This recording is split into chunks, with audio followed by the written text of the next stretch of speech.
Good afternoon, everyone. Happy Thankful Thursday. I'm just going to allow a few minutes for some folks to come into the room.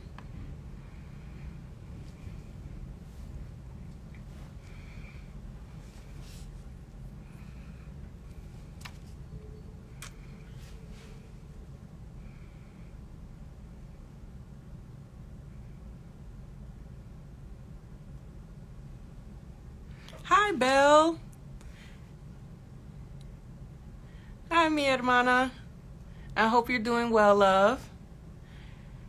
Community Connections for Youth. Hola. I hope you're doing well. Crystalie, hey, lady. Good afternoon. All right. Happy Thankful Thursday, everyone. My name is Yasmin Arrington, aka YazzieSpeaks, and I am the 2022 Juvenile Justice Fellow at the Center for Public Justice this year.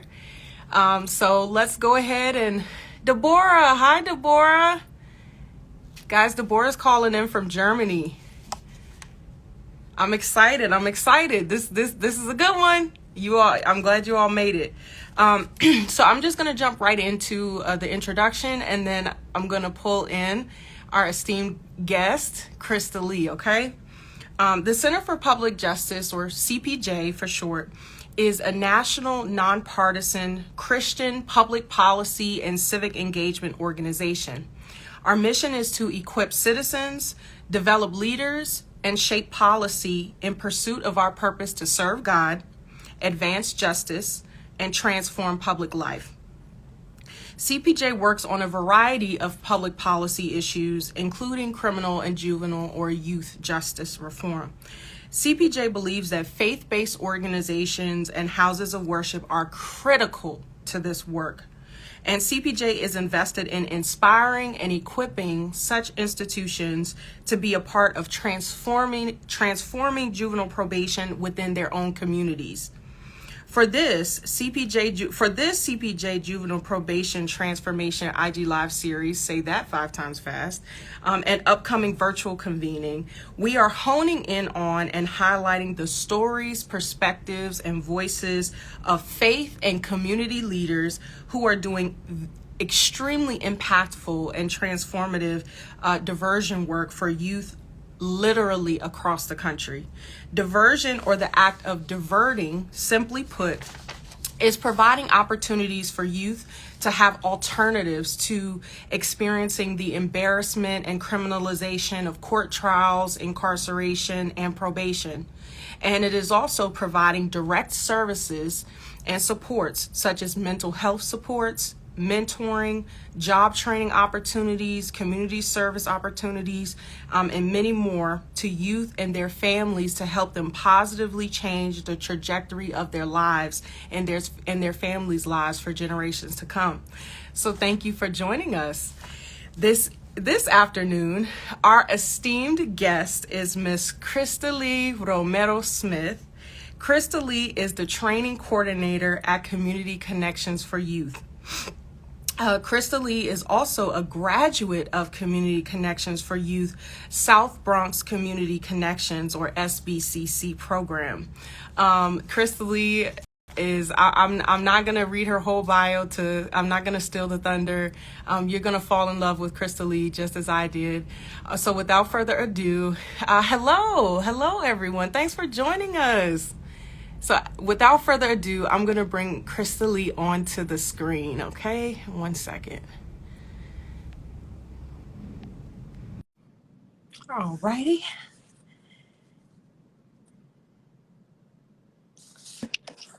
Crystalie! Hey! Hey, ho, I hey! thought you could see me because my Oh my internet's working goodness, well today. yes! I can see you. I love your hair. Thank you. You know How how are to you doing? pop out to your live, girl. How are you? Listen, I appreciate it. I appreciate you. How are you? I'm good. I'm thankful to be here today, so thank you for the opportunity. And hello, everyone, Yes. for those that are watching. Yeah, Welcome. girl, you've got a whole fan club, okay? You got folks showing up. I know that's right. All right, Crystalie. Well, look, this is your time. So I just Crystalie, if you could just tell us some about your story and your personal journey. I know that in 45 minutes, you know, we're just gonna touch the tip of the iceberg, but just let it flow. Just let it flow. Tell us, you know, some of your background and where you grew up and how life was like, and you know how your faith and just, you know, just let it rip. Sure. Thanks for the introduction, by the way. Absolutely. So I'm Crystalie Romero Smith. Community calls me as Lily. So there are some people on here that may know me as Lily.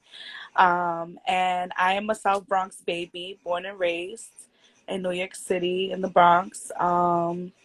And I am one out of four children. My mom was a single mother. And I had the opportunity to go to public school and, you know, just really around, I feel like when you grow up in marginalized communities, you know the issues, right? So like I grew up, you know, very poor, not having access to a lot of things. But my mom tried her best to make sure that we got the basic things that we needed. And so it wasn't until I made it to about seventh grade that I knew there was some changes. Um, and in seventh grade was the first time I actually had system impact, where my mom was impacted by the system and precariously I was impacted. And so that impacted a lot of my emotions and how I felt as a young woman, really just not understanding the system. And so I went to school angry with no support. And teachers really thought I was just acting out. And so that kind of continued up until I went to high school. And so I used my emotions in negative ways. I, you know, started to make negative choices. I was around people that would influencing me in a negative way. And then up until my second year of high school was the first time I actually had my own system impacted, when I had my own system impact. And through a fight in school, the police were called and they were the first people on the scene. So usually when you got in trouble in school in New York City, schools call NYPD and now you're arrested. So Mm. there was no diversion in schools when I was in school, right? And so that was the first time I had my own system impact. And then I found myself in the juvenile justice system, not knowing where I was, not knowing what I was doing. And also, I would like to mention there was a language barrier with my mom. And so my mom didn't speak very much English. So I was also afraid um, of no one supporting my mom. So I just felt like it Yeah. was easier for me to kind of navigate that myself. And you know, there was no one who spoke Spanish, so it was just easier for me to just figure it out. And so I actually went into juvenile probation, where I was given an adjustment period of 4 months, and then if I completed these 4 months, I was Mm-hmm. required to see a probation officer every week. Um, but you know, I was still like, not, I didn't really care about that stuff. I was like, you know, I want to do what I want to do, still not really understanding myself and my emotions. And then I found myself still making negative choices, still going to school, still expressing myself in a negative way. And really there was just no support in school, so I always just acted out. And then I noticed that I drifted away from school and started running around in the streets. And so And um at this time, were you were in high school at this right. point? This Okay. was still in high school. So, in about like 15 years old, I actually got into, I was cutting school and I actually got into, I was in a hooky party. So, you know, out here in New York, I'm not sure anybody else knows, but hooky parties are like parties that you cut school and all your friends link up. And Mm. so, unfortunately, the cops ran down on us and there were things in the household that should have never been there. And so, that was my second time around being involved in the system. And so now, while still being on adjustment, and so adjustment, just to give you some clarity, there are different steps in probation in New York City when it comes to juveniles. And adjustment is kind of like the lowest level, where you see a probation officer, there isn't too many requirements. You're seeing a probation officer once a week, you literally walk in and that's it. So again, no support. And so Mm. but there were still things and rules that I had to abide by. So being that I got arrested, it was a violation. So now this is where it gets deeper, right? So now my system impacted changed from being involved in the system for 3 months to now being longer, to now abiding by these certain rules, right? So you had to get drug tested, you had to see a probation officer more than a certain time. So I just found myself getting deeper and deeper in the system. Really just not understanding the system and also not understanding myself. And so I continue to act out in these ways, right? And then I remember this last time I had got arrested a third time in school over a fight, and again NYPD was called. And so I remember going to the precinct, they were like, again, what are we gonna do with you? And I just remember thinking like, this is gonna be my life, because I'm just continuously in this cycle. And when I went to court, they gave me a VOP, which was a violation of probation, and they sent me over to court. And I remember going to court. I went to court by myself because I didn't want my mom to come, because I figured like this was going to be the last time I was going to be in community. And so the judge was like, you can either do this or you could do that. And the option was either go to detention or you could take up this new program that we have. And I still was like trying to figure it out, but I was like, anything but jail.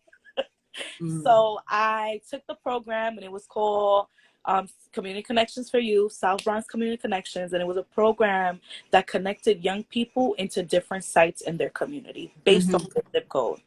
Now, let me just ask you really quick, Crystalie, why, as you're telling this story, and just thank you so much for just being so open and honest, with us about your journey. I'm sure it's not always easy, to have to go back and revisit these things in your mind, and it sounds like a lot of it you were navigating alone, which is pretty scary, I think, for a 15, 16-year-old, right? Or just anybody, really.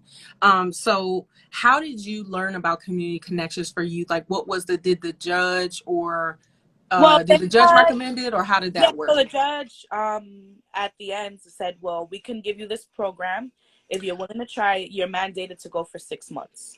Okay. And so there was a guy named Douglas Nepper. I'm going to say names because I want them to get recognition. Absolutely. And, at the time, I believe he was like the SBCC coordinator. And he was like, we have this program. It's super new. You're the first participant, basically almost like a pilot program. We just want to see where this goes.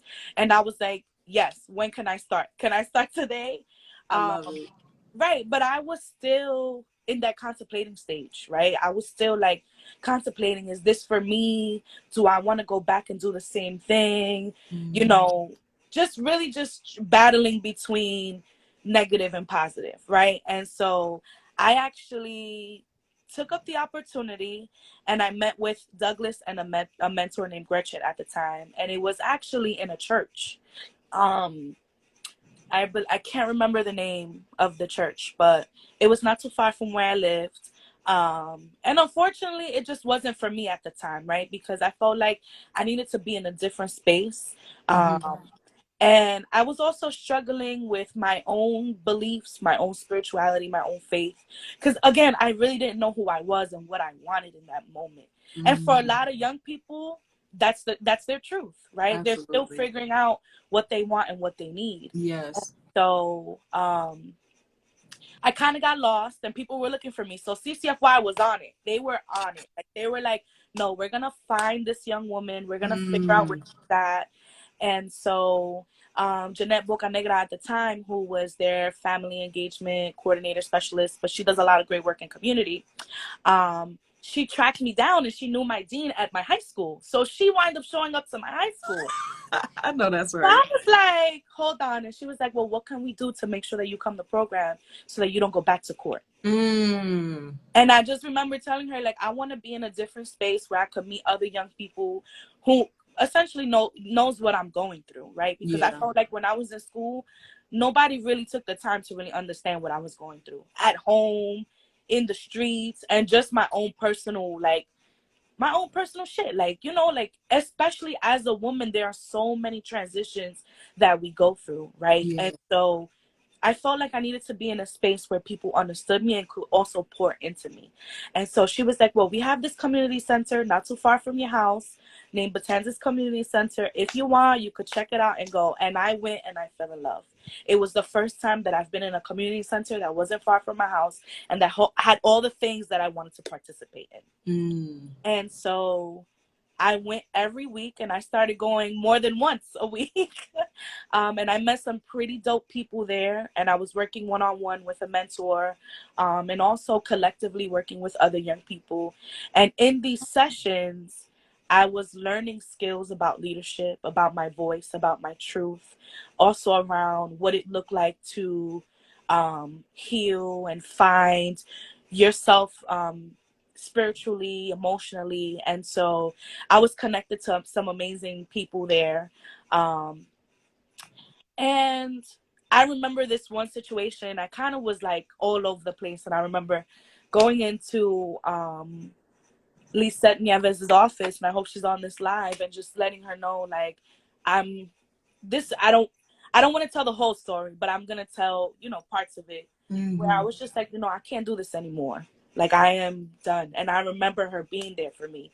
And she was there for me that whole night. And then made sure I got home. And that's when I knew that I had people in my community that was supporting me every step of the way, through my lows and my highs, right? And so I met a couple. She says, I am here. Yes, Aww. I met a couple people in the mix. And I also want to highlight someone named Amelia Frank, who was also a mentor to me, who introduced me to United Players of New York, and so, which is also a nonprofit organization. So through CCFY, I found other connections, right? And so Amelia came in and really seen my leadership and was like, hey, I have opportunity. If you want to meet some young people, we're doing some community work. And she brought me in, and I even fell in love with the community work. I was like, I love community organizing. And then I really started to find my voice. So that's when I started to do more community organizing in the community. I was working closely with Batanzas, doing some work where I started a youth leadership program, or youth leadership program. I can't remember that. This was so many years ago, but it was a program that allowed young people to research certain topics, as specifically with the juvenile justice system, and to be able to educate others from my own experience, but in a broader scale. And so I did that, and then I started to see like my passion, and I wasn't changing. I was becoming the better version of myself.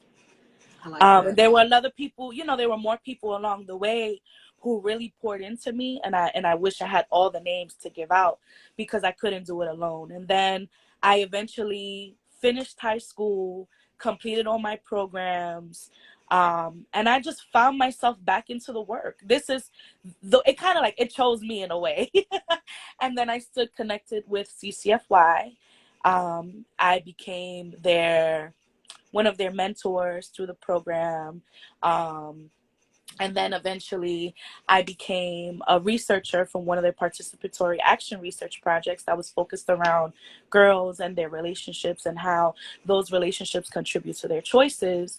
And then I was really connecting with some really dope women, and I've really seen my passion for just, amplifying those voices of young women, and also giving tools to people who work with women, right? Because there's this fast growing population of young girls who are now being impacted by the system.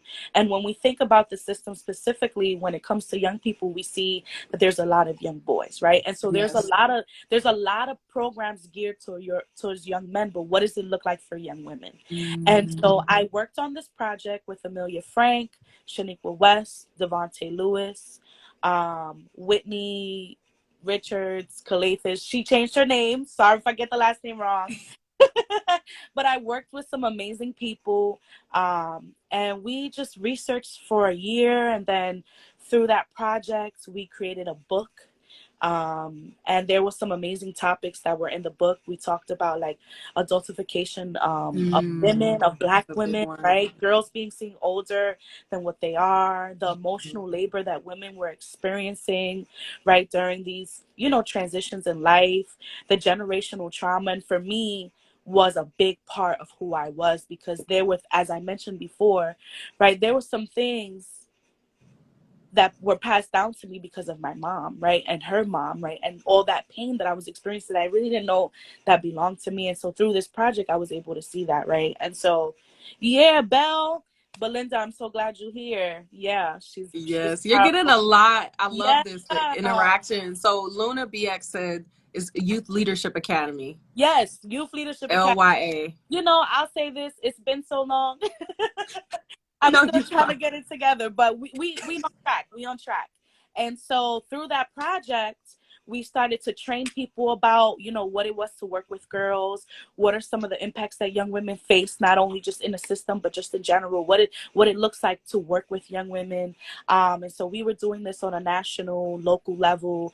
And then through this program, me and Shaniqua West developed a young women's leadership program where young women ages 13 to 18 were able to attend weekly and really just develop skills around leadership and really just pouring love into them. And so me and Phenomenal. Shaniqua did this for about 2 years. And also through that project, we developed a play, you know, because most of the time there are some people who may not be able to obtain information by reading, right? And so we wanted to be able to give this to everyone.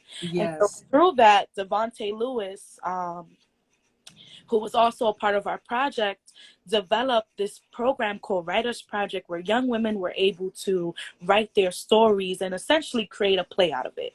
And so a lot of our stories came from this, and then we put it on. Mm. And it was beautiful.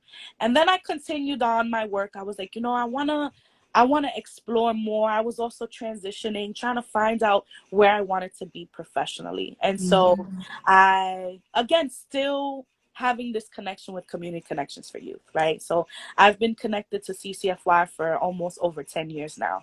And so I transitioned out and went to Department of Probation, right? And so it's a big transition from going from like community nonprofit to now system, right? But I Mhm. also wanted to learn really deeply what young people go through in the system and how can I as a community member support young people to divert them out of the system and back into community, right? Mhm. And so I became a mentor coordinator with them, and I was developing some of their youth programs, working with young people one-on-one, working with parent coaches from CCFY, with their families to be able to have, you know, family conversations and what it looks like for young people to heal with their families. And so I did that for a while, and then the pandemic hit. So I had to move all this stuff virtually, which was a challenge, right? So how do you keep young Yeah. people engaged virtually, right? So there was this period. Different ball game. Right. And so there was this period of me going back and saying, like, what can I do to reconnect young people? Right. And so Mhm. I did that, and I ran a couple programs online where I was doing gender specific programs, right? So I was servicing young men and young women separately and also groups together where they were learning about different topics, learning different skills, That's still awesome. online, still trying to engage them, right? And Mhm. so, you know, I also felt like I needed more. I wanted to do more. I wanted to learn more, right? And so one thing about me, I'm always trying to figure out the next way or the next move. Like I never get too comfortable. I know I'm that's always right. trying to move, right? And so I transitioned out and went to another nonprofit agency, where I became a youth director. So now I was overseeing a program, which was very new for me. It was very refreshing. But unfortunately, it didn't work out, right? So Mhm. I found myself back home at CCFY as their training coordinator, right? Because I felt like there was this need of working with credible messengers and the people who work with the people, right? And so, Mhm. yes, I love direct service, but I also seen how much the people who were helping me watered me to be able to give that skill to others, right? And Mm. so I took up the opportunity, and I was like, this is an opportunity for me to work with stakeholders, for me to work with probation officers, for me to work with credible messengers, for me to work on a broader scale to be able to build that bridge and be that bridge for community and others, right? To be able to build that capacity and that to give that space for people can learn about these skills that go into the work and how to continue Yes. and sustain, right? Sustain it to be able to do it on a long term. And so here I am as the training coordinator of CCFY, and I also do community organizing. I love community organizing, and still I do direct service. I mean, it's in me. You can't take it away when you have a gift, and so and through that, I found a lot of who I am, right? My love, my spirituality. A lot of people who have been in this movement with me have really invested in me. And I think that's a highlight of this interview, right? When Mm-hmm. working with young people, like it has to come from a genuine place, right?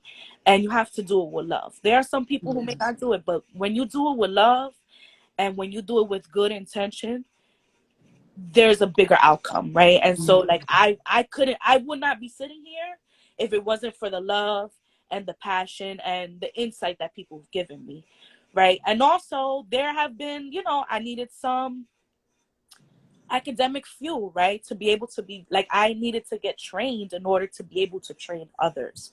So there were some people who really like watered me and taught me some valuable skills to be able to be here and have this conversation. And so my role now is really just to build capacity on a local and national level, to be able to contribute to the conversation of what it looks like to support community, especially Black and brown women.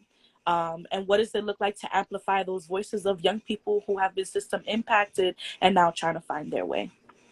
That's amazing. Oh my goodness, Crystalie, you answered about 12 of my questions. That was amazing. Thank you so much for that, Crystalie. And thank you, everyone. I see so many of your community members, whether it was through CCFY or the Youth Leadership Academy. I see that everybody's on showing you love in the comments. So shout out to you all, and thank you so much for all that you've done to invest in Crystalie and so many other amazing young people. And Crystalie, if I may, I just want to highlight some of the things or some of the themes that I heard throughout your sharing, and then I want us to go back and break down some things for folks who are listening who may not be familiar with Community Connections for Youth or some of the other nonprofits you have had the opportunity to work with, and then talk about some of let's go deeper into some of the services and supports that you all provide, and come back again to you being a training coordinator now, and having this whole full circle experience back. As you said, I'm back home, and you're doing the work. You're always doing the work at every level, but now you're having even greater impact. And so an experience, a childhood and adolescence that was very heavy, probably at times, and maybe even dark at times. You said a whole lot. And so you had a mother who only spoke Spanish or predominantly Spanish. And here you are in the Bronx, with like not very much supports, and you've got siblings, and you all are trying to, mom is trying to make ends meet. And one of the things that I love about what we're doing, like what we're doing now, the daily work that you're doing, Community Connections for Youth, and so many other diversion and violence intervention and prevention programs, you all, credible. You are, as you are a credible messenger. And so I think it's just so powerful that you're taking your own personal life experiences, and being able to share that with other young people, and educate them and provide them with the coping skills and tools and knowledge that maybe some of it you probably may not have had, like you learned as you went. And so you found yourself in the court system, in juvenile probation. And as you mentioned, you were making, you were being you had some influences, maybe some that weren't as positive. But these are things that are more common for a lot of young people. I mean, our brains are still developing, trying to find who am I, like, why am I here, all of these things, whether or not they're actually asking them out loud. That's what's Right. happening, this Yeah. like journey of self-discovery. And so many of them don't have you know guides or understanding of what's happening. And teenagers do silly things, and make certain decisions right? And so we tend to, at least the way the system exists We by criminalize law. our young people for this. What'd you say now? We criminalize our young people for them. Yes, we criminalize them for being young people and for trying to find their way. And so this school, then we're in this school to prison pipeline, as you mentioned. I want to highlight that, Crystalie, when you mentioned that when an incident might have occurred in school, the NYPD were called, and you are potentially probably in handcuffs and being taken away, and you don't know what's going on, right? And this is an experience that we want to try to. And you said there was no community, like at that time there wasn't any diversion within the schools, and so you are a bridge in so many ways and connecting the dots. And sometimes it's just a matter of asking young people what they need, like you said, the woman, and please forget, I don't remember her name, that came up to you after you decided to try the Community Connections for Youth program, and she came and got you. She came and met you literally, and in other ways met you where you were, and said, Crystalie, like, I see you, I feel you, I understand. What do you need so that you don't have to keep going in that cycle? And so this is just amazing. So we're full circle. I guess, could you break down for us, Crystalie, for those of us who don't know too much about CCFY, what is Community Connections for Youth? What is the mission? And I understand, I know the model, but share it with folks, and how Community Connections for Youth, like what do you all do? What do you all do with the various programs or organizations you support? And what is the goal, and like how are these organizations helping system impacted young people? Good question. Yeah, so I'm representing Community Connections for Youth, and we're a nonprofit organization that really just supports other grassroots organizations to be able to sustain their organization.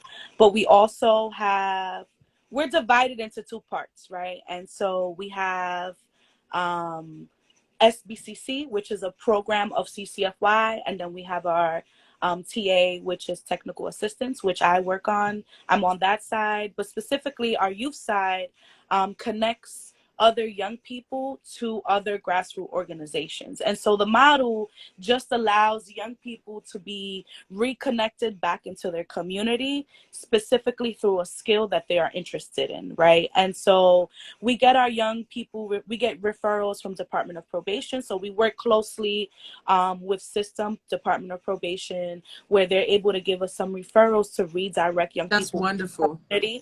and so they have a mentor, Amy, who works closely with the young people, really just assessing their needs, their skills, their interests.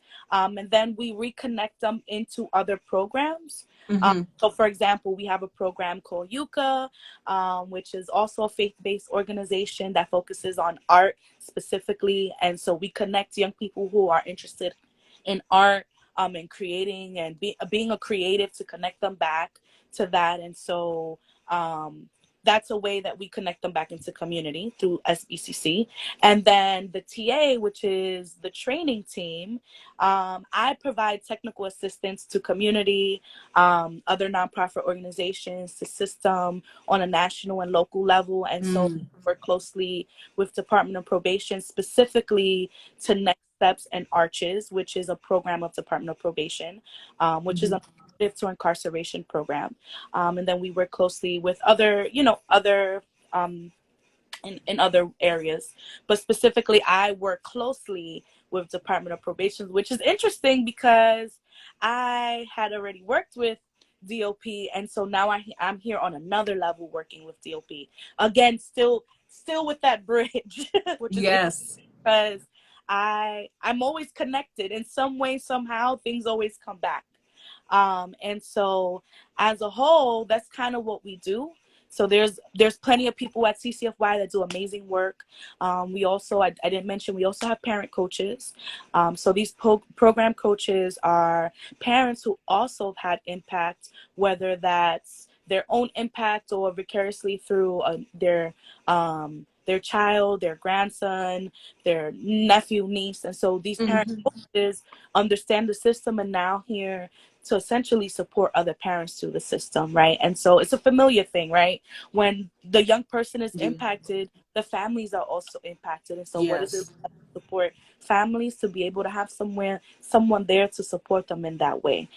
So that's CCFY on a whole. I also do some community work with CCFY. You know, I feel like all of us contribute to everything. We all wear many hats at CCFY, but that's sort of, you know, just a sum up of what we do. Thank you for that. Thank you for that, Crystalie. And CCFY also, like, some of these programs that CCFY connects young people to after conducting, I'll say, that assessment of the young person's interests and their skills, or skills they want to acquire. CCFY also does provide funding and technical assistance and support to these organizations, right? Um, we do provide technical assistance, yes, and funding. So, for example, if we want to give a young person an incentive for attending program, we're able to do that. There are some ins and outs, and that's probably not my question. That's not an answer I may have at this moment, and I'm pretty No, sure no. people here that be able to answer that. But there is, you know, we do provide certain funding, especially when it comes to young people. We do incentivize them. So that's one thing that CCFY does, right? They value the work that the young people bring to the table. And we also know that there are some struggles for some of our young people, and money is a motivator, right? And so, you know, we do incentivize our young people anytime that they work, they're able to get an opportunity to make some quick cash. I will say this, like, as a young person, one of my first checks was from CCFY, right? That's And so it amazing. felt really good. But there are other opportunities through training, that we work specifically with different organizations, and we do provide certain things. So if that answers the question.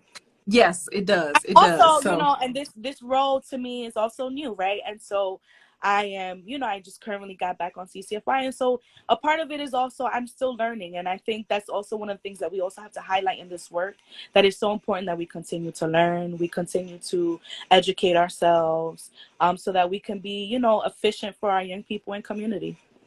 yes, absolutely. Absolutely. This is good. Okay, so community connections for youth, and your two main departments. You all do get referrals from the probation office. Um, I And guess CCFY, we, you know, over the years, we've done a lot of community work where we've had our own programs, but you know, we're redirecting ourselves to, you know, really focus on that technical assistance and really just rediverting young people back into community. So Luna BX, yes, thank you. We provide sub grants to small grassroots based organizations to support the work. Thank you. yes, Love yes. that. So I love how yes, thank you for that, Luna. Thank you, Luna BX. I love community connections for youth truly is what the theme, the title says it is, community connections, to support youth and families. And I just want to highlight, within like the CPJ network, we understand the importance of community. And Crystalie, when you were sharing your story, you mentioned how Belle, you were mentioning how it really does take community and various members of a community to invest in a young person and their future. And so with CPJ, we love to see when faith-based organizations and faith-based leaders are partnering with, you know, federal agencies, with community members, other nonprofit organizations, churches. And so that is what CCFY has provided and continues to provide. How has your personal faith, Crystalie, or like sitting at where you're sitting now in life and looking back over your life thus far and where you've come from and where you're at now, how do you see like your faith playing out and you know, assisting you or guiding you, supporting you in the work the work that you're doing? And I know that, and we can talk about this too, you know, we're you make it look easy, right? You make it look good, you make it look easy, but there's still challenges, very real challenges that come with the work. So if you could just elaborate on that a little bit, like how do you see, you know, faith or your spirituality playing out within your own life, and the work that you're doing to serve and support others and ultimately save lives. Mm, that's a good question. And I think that I'm always constantly revisiting that, right? Because we all go through so many transitions, right? Yes. Um, but spirituality is very important to me. And it's really, for me, I define it as really just reconnecting to my higher power. Um, Mm-hmm. and there have been people who have really contributed to, you know, my understanding around spirituality and faith. There isn't a specific religion that I abide by or um, believe in, but I do believe in investing in yourself, and really just finding the things that fuel you. And so for me, faith has just given me an opportunity to learn more about trust. And when I talk about trust, like trusting myself and trusting my intuition, right? I allow my intuition to guide me. And so that's a Mm-hmm. high power for me. And so, and it's also, I feel like as I get to know myself more and people help and fuel me, I learn more about my spirituality, right? And for everyone it's different, right? But you know, that's such a big question, right? Because faith is so personal to me, right? And it has also been a thing, right? When I think about faith, faith has done two things to me. It has taken me away and has brought me back, Mm. right? And so, you know, just for me, spirituality has reconnected me to myself, to my roots, especially to my culture, right? There's a lot of things that come from my culture that are spiritual, that bring me back to myself, to my roots. And so, and I'm also still trying to figure out what that looks like for me, right? But I also love that, you know, through CCFY they're able to reconnect me to what that looks like for me, right? Mm. Especially for our young people, because they're trying to figure out what that looks like for them. And I think the most beautiful thing about it is that it's not just one faith, right? We have young people that come from all different walks of life. um, being being with that being said, it just feels more comfortable for young people to kind of like talk about those things, and you know, and feel safe. Even though I may believe in something that you may not, we can still come together, right? Because Yes.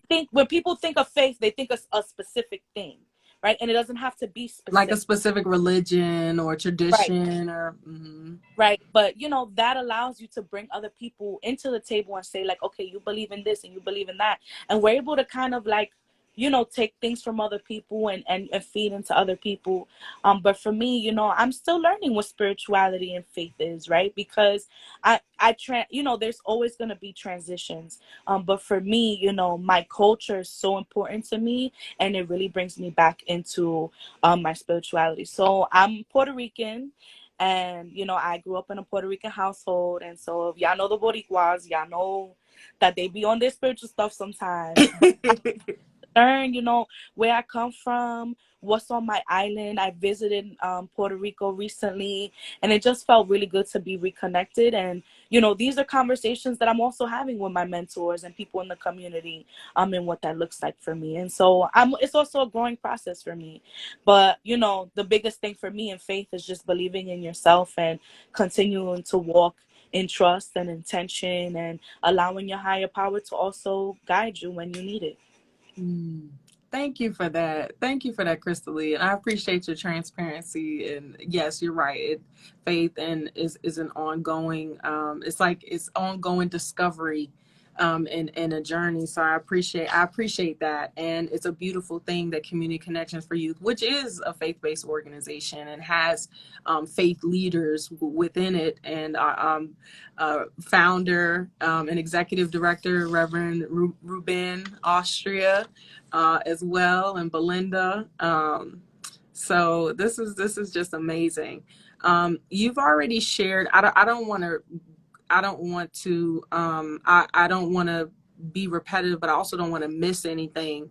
So community connections for youth, and I just want to make sure we cover, so services provided to young people. Are there any other, you mentioned some of them, Crystalie.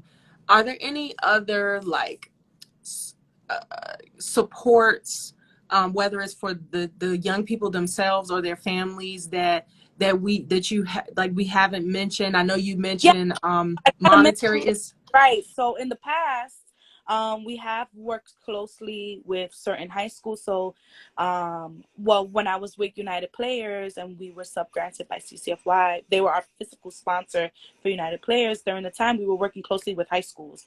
And so we're sort of like an elective leadership class for young people, where young people were able to sit down with us and also sit down in circle practice and what that looked like to experience restorative justice practice. And so we did Mm, that for a while. And then we also did diversion programs inside of Juvenile Detention Center Horizons, which isn't too far from our CCFY, which is a detention in the Bronx. And so what we did was we worked closely with intake to be able to redivert young people out of the system and put them back into community. Or and amazing. also to be able to partner with we were partnering with Horizons so that families were able to get that resource when they came home or while they were inside. And so we attended family days, we did workshops inside of the halls, and so we kept that relationship. And so the parent coaches now go into Horizons and provide information on CCFY and some of those resources that they can give to families when they're rediverting back into community. So Mm-hmm. also something that CCFY does. So we try our best to create, bridges for families and young people to be able to get that community support. That's amazing. Amazing. Community support, resources, monetary incentives, And lots restorative of justice. love. And Lots. lots I of love. love that. That's so important. And thank you for emphasizing that, Crystalie, because you mentioned earlier, when you do this work with good intentions, pure intentions, and with love, it really does make a difference for the young people. And so I guess I have two more questions. What, Crystalie, what are your, based on your experience with, within CCFY, but also other organizations, and just in your community, within the Bronx, what do you recommend for community people, community members, faith-based organizations, churches, like, what would you recommend for folks who want to get involved in one way or another in this work, but like maybe they don't know where to start, or they're just now learning about diversion and violence intervention programs and that kind of thing? Like, what do you recommend for someone who's just getting started, but they do want to get involved and support? I think definitely connecting with organizations such as CCFY that provide technical assistance specifically in that area. CCFY does provide a lot of technical assistance and really just around the fundamentals of what credible messaging is and how to be able to apply that into your work. Um, and really just learning about the movement, right? And so learning the history for me was very important, right? And learning the laws that go into it, but really just partnering up with organizations that's able to provide that support. Um, Mm-hmm. for me, right? And so as a, if you're a supervisor, if you're a coordinator, being able to find those resources so that your employees are able to give that work, that support to other young people. And if it's in our capacity, hit us up. You know, I'm pretty sure there's room for us to work with other organizations if it's in our capacity. But also, I really want to talk about this. I always bring this up. If you have the money in your budget to do, Mm-hmm. like, pay people, like pay you, like the work is valuable, right? And so Yes. somebody that knows how to do the work, like it's okay to be like, I have some extra coin. Can you help me out? I'm willing to help you out, right? And Mm. so we, there's money to be made and there's money to be given out. And You know, I want to emphasize that, because some people are scared to spend that dollar, but we able to redivert those dollars back into community, and the only way that we're gonna do it is supporting and, you know, giving that dollar to the person who does the work. Yes, yes, yes, yes. That's good. That's good. I'm always gonna talk about the coin. I'm always, because Yeah, it's important. It's important. It's you know, money makes the world go round, and but it's also how, like you said, we get the resources because you know, each from my understanding, each city or state, you know, they have their own budgets that are organized by the, I mean, you have it on your city level but also on your state level. And so the mayor or governor or whomever, they in their cabinet have the how do I say, it's a word I'm looking for, but I'll just say governance, like, you know, have the ability to um, di- uh, disperse funds amongst various, of course, agencies like federal agencies.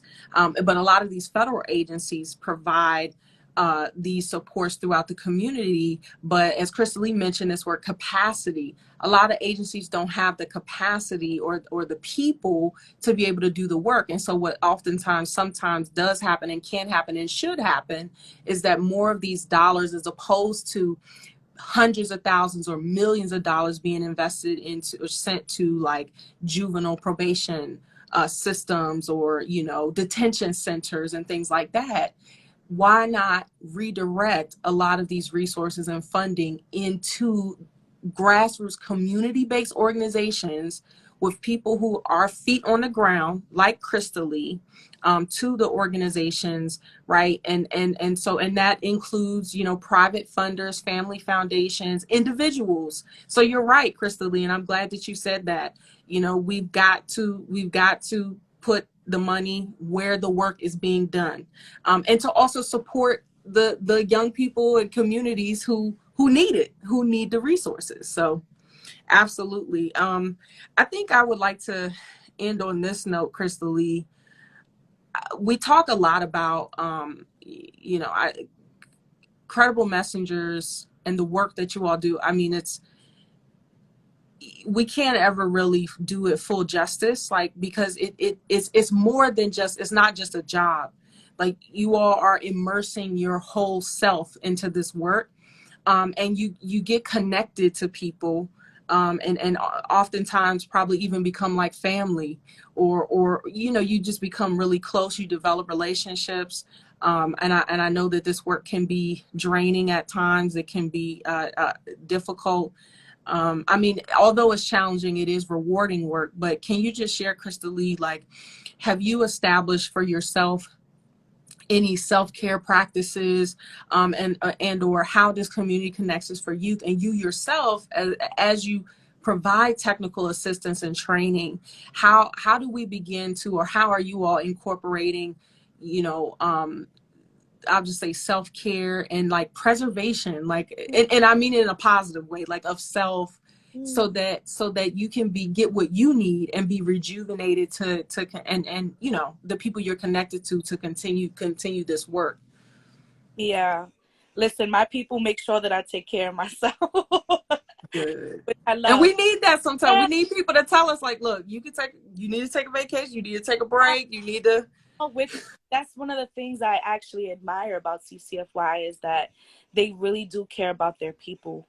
And so, you know, CCFY has gone through so many transitions, right? And so now we're also at a point where we want to make sure that we're taking care of our staff and the people who help the people, right? And so CCFY allows us to take a self-care hour a week, which Good.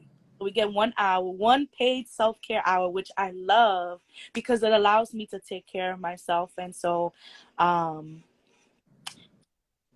I have that option, right? I can take any hour as long as I let my supervisor know.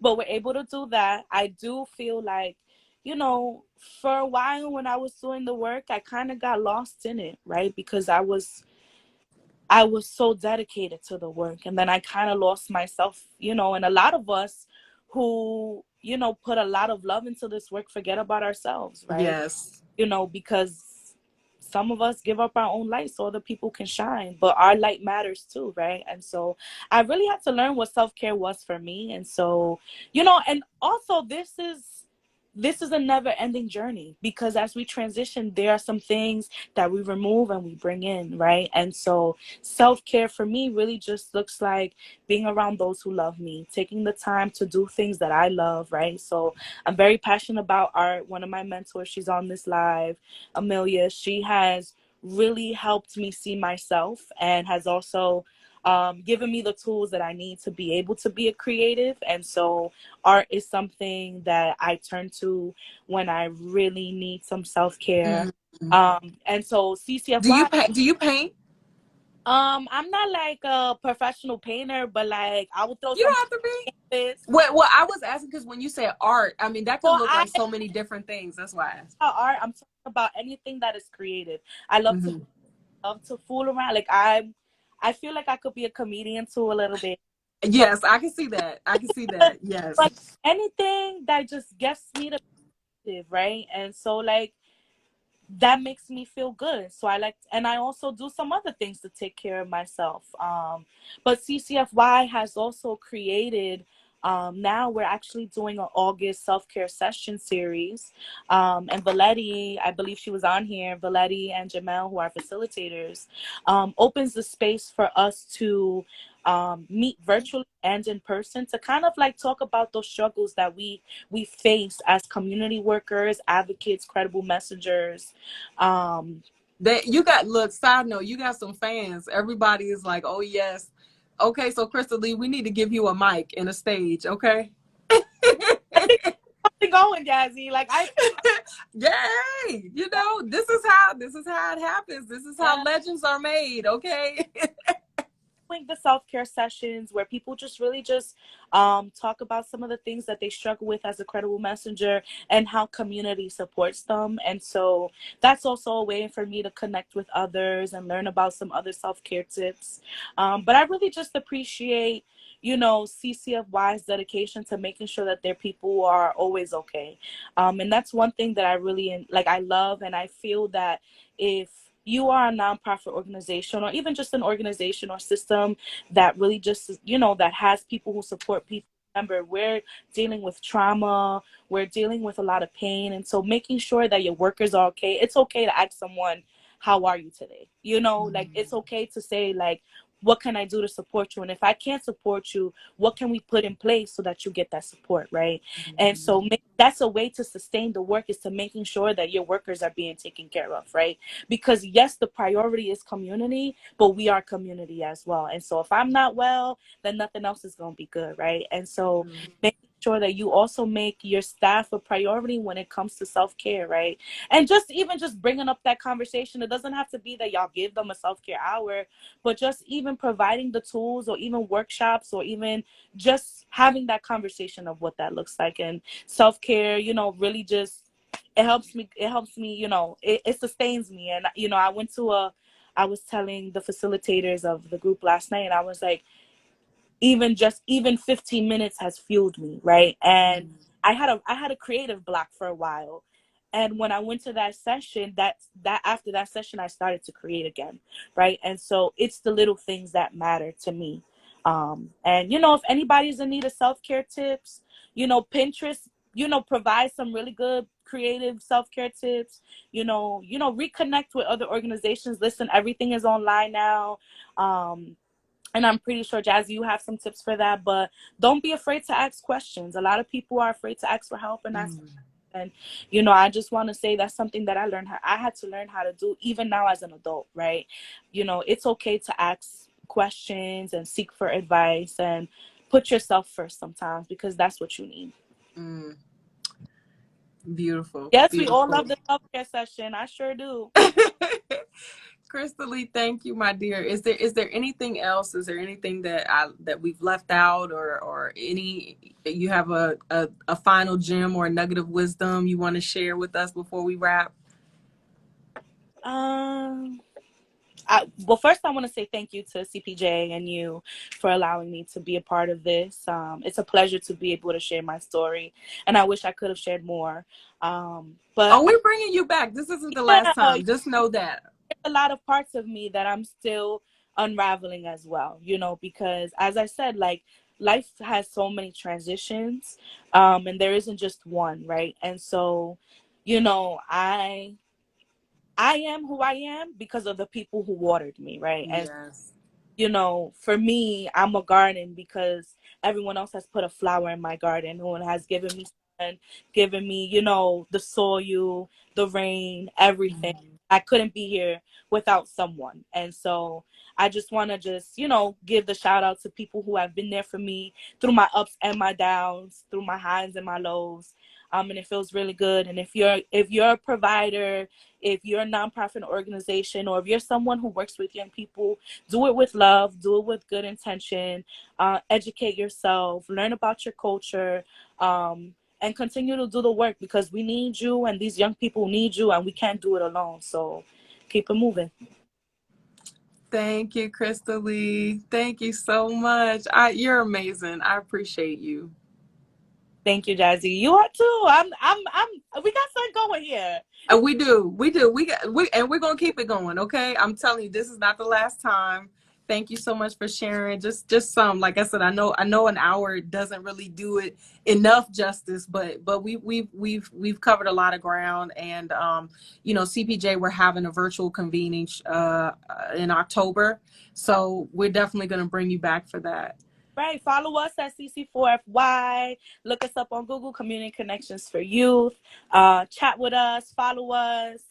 We have some things coming up. So there's ways for us to collab, talk, follow up, like, let's stay connected. So, yeah. Thank you, Crystalie.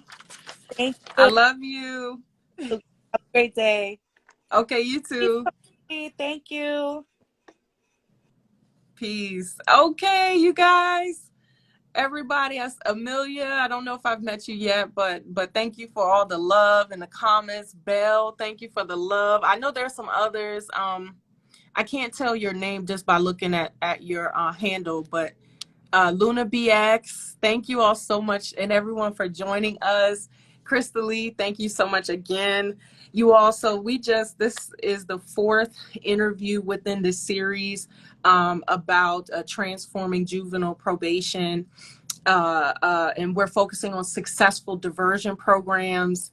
Crystalie is just amazing, beautiful, beautiful spirit, beautiful heart. And she really gives her all to this work. Community Connections for Youth, CCFY. Thank you for all that you do in the Bronx, South Bronx, throughout New York, and ultimately providing, as you provide training and capacity, technical support and assistance to other faith-based nonprofits across the country doing this work is more meaningful. I know you do know, but more meaningful than you may ever know. How you are spreading your light and fueling this work. It's justice. It's love. Justice is love. Love is God, right? Love is justice. And so, you are spreading it and helping people sustain this work across the country. So we're going to have a couple more interviews throughout this series. And so everyone, make sure that you follow the Center for Public Justice at on Instagram at Center Public Justice. We're also on LinkedIn, Facebook, Twitter, right? So we will have some more interviews. I'm hoping to interview Reverend Maurice Winley, aka Reverend Mo, from Living Redemption, also based in New York. I think they're based in Harlem, I believe. And then More Than Words, based in Boston. And these are other successful diversion programs that are also providing these supports and services for young people, and having serious, tremendous impact, literally changing the lives of young people, from particularly impoverished communities and those that are often underserved. So you all can catch us. Please stay tuned. I don't have those dates yet, but we'll probably be in September. And be on the lookout. CPJ is going to host another virtual convening. Again, transforming juvenile probation, specifically focusing on successful diversion programs, which often do include credible messengers as well. All right, you guys, much love to you. Stay safe, stay well. Until next time, peace.